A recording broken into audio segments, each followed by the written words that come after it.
I'm going to ask my good friend Phill Sexton to come up and join me. We just want to close this out. I think Phill, who made it through this, usually we rely on him to do about half of the conference, but we let him off until the end this time. So I think I'll turn it over to Phill for a little bit.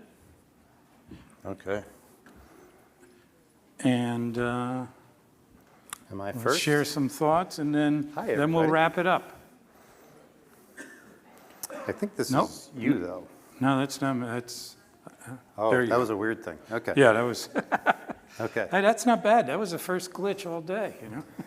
So, yeah, I thought I got out of this year, but thanks. So, lot of familiar faces, friendly faces. Thanks for being here.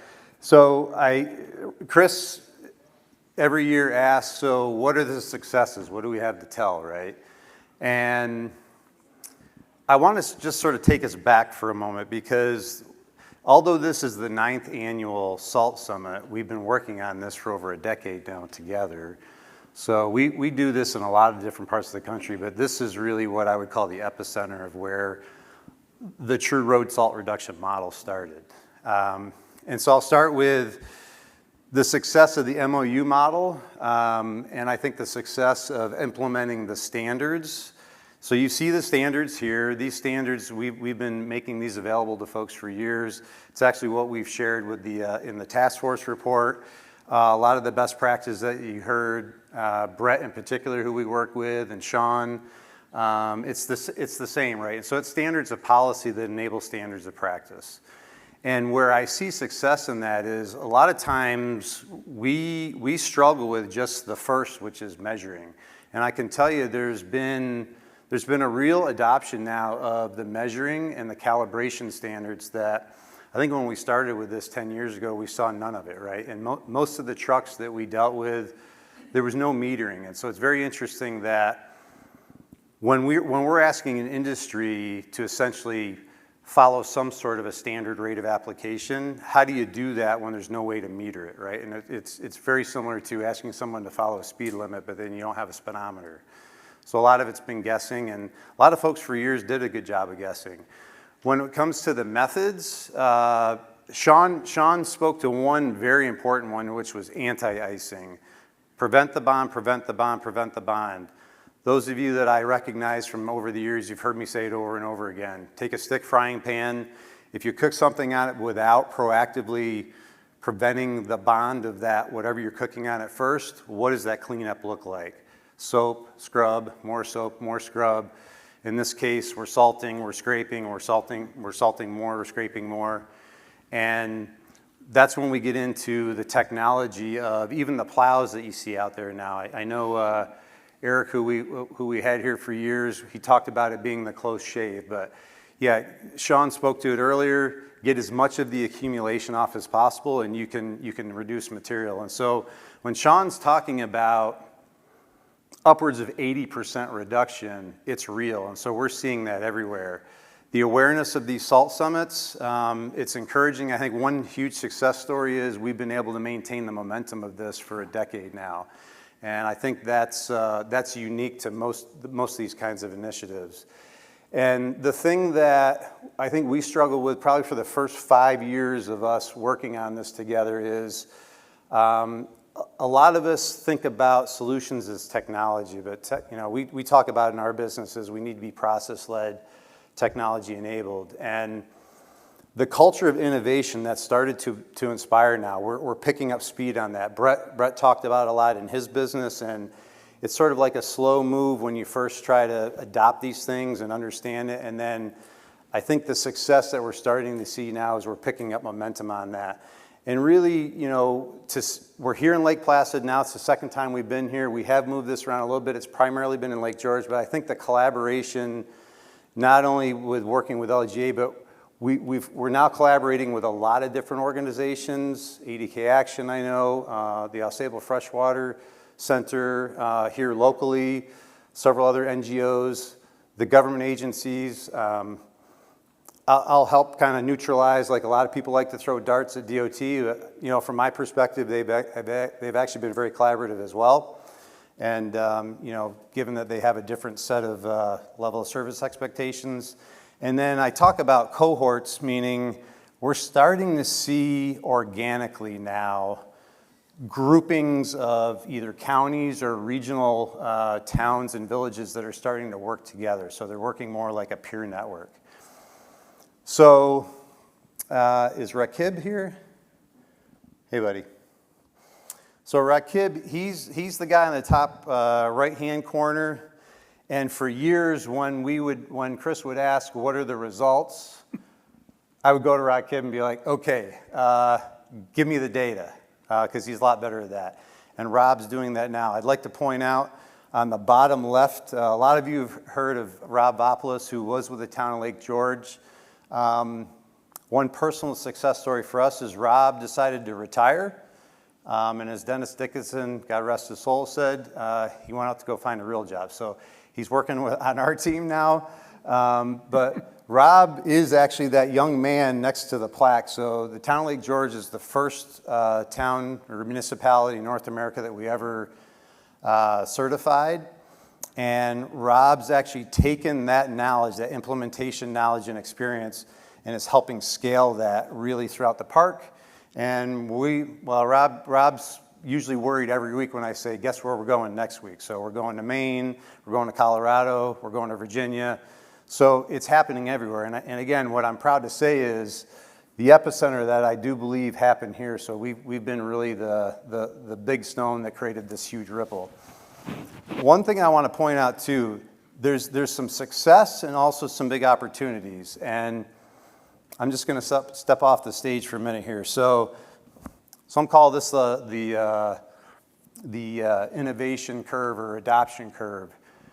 Where I believe we are now, it took us almost 5 years, I believe, Chris, just to get to this first 2.5. And it's taken some that started to adopt this about 5 years to get into the full cycle of the standards. Where we are now, we've got some pace on this now, and so I think we're at the first major tipping point. This is a bit anecdotal, but from our experience working with lots of organizations, we're at that tipping point of tipping into the early majority stage.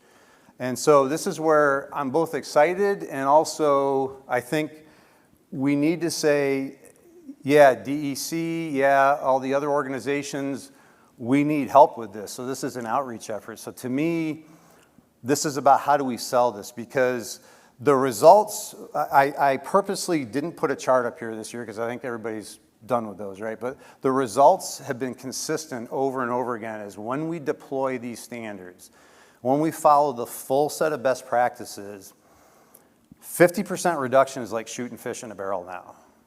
And so that's why 50% we used to get excited about. It's just that when you hear folks like Sean in New Hampshire talking about 80%, we see that as achievable. DOT recently put out their report, and I believe some of the numbers they have because we see 50% all day long, right? And so it's just a matter of how do we get past that early adopter stage. And so that's where I think our opportunity is. The biggest success from my point of view is what road salt has done for all of us now. So road salt really does have sort of this new identity of it's creating this community. 10 years ago, none of us were in this room.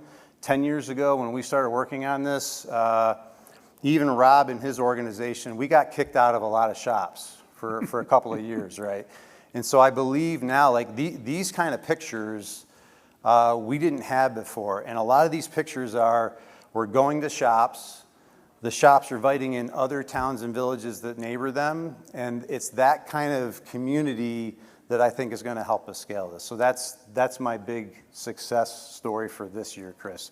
Next year I'll give you some more numbers. Yeah. Okay? Well, thank you, Phil, and I can never thank you enough for all that you've done, Rakib and others, as well as the drivers. So. And operators. It's been amazing. So, well, we've done it. We've reached the end. Just some closing thoughts of mine today that I jotted down notes when people were talking. Understanding salt, and I think that that's something that that we've all got to do. We talked about reducing. Yeah, well, let's reduce, but we got to understand it. If you're going to reduce it, know how it works, know where it works, know how you can make it work better, and all the practices that go along with it. We didn't touch much into weather. It was mentioned throughout the day, but obviously things are changing. How's that going to affect salt? How's that going to affect practices? So I think we got to understand that more. There's more we got to learn. Everything is connected. Site design, stormwater, contamination. I was real excited to start the day off with Pamela Strong. I like that site design. Of course, I'm being a dumb engineer. I always like that, but to see how that lays out on drawings, and a lot of it's common sense. You know, don't put your storage piles at the high point of your parking lot, because it's just going to drain across your parking lot. You know, have areas where it will drain into low areas, these bioretention areas. Make sure that your plantings are salt tolerant, things like that. It all adds up. Stormwater obviously conveys salt, the denser waters. You heard from Dana about, you know, how those can actually, you know, salt concentrations can be really high in those stormwater devices, as well as that leading to contamination. So everything is connected. Liability seen as a crisis, that was referenced earlier. We heard the panel talk about that. We need to do better, I think, in New York State. Look at the other states. Groundwater impact, uncertain influences. Yes, there is groundwater impact. We're seeing it. A lot of the presenters talked about that. That's going to impact our drinking water. And how that is, you know, that's underground. We don't know how it's going to be. So to try to reduce that, we need to reduce it, hit it at its source, and that's really us. But there is hope. You know, Brandon's presentation is just outstanding to see what has happened in such a short time when a community can work together, when they understand the science. So we can do that. Why no standard? Why don't we have that? Why isn't our DEC putting that up, putting the recommendations of the road salt task force, listening to people, listening to the science? Why isn't that there? Why does it take so long for something that's having such an impact? And then funding. We want to thank DEC. There's been some great initiatives put out that actually did come out of the task force. It's great to have them part of this with the survey, but we're going to need more. So these are the thoughts that I'd have. I'd love to hear what yours are. Please fill out the evaluation. And, you know, I want to thank you all for being here throughout the day, listening to our presenters, bringing your ideas, thoughts, and supporting what we're doing. And keep in touch for 2025. It'll be our 10th summit. We're already looking at the date. It's going to be early October, and we're going to let you know real soon. So thank you all very much. Thanks to all the presenters. Thanks to all the sponsors. So thank you.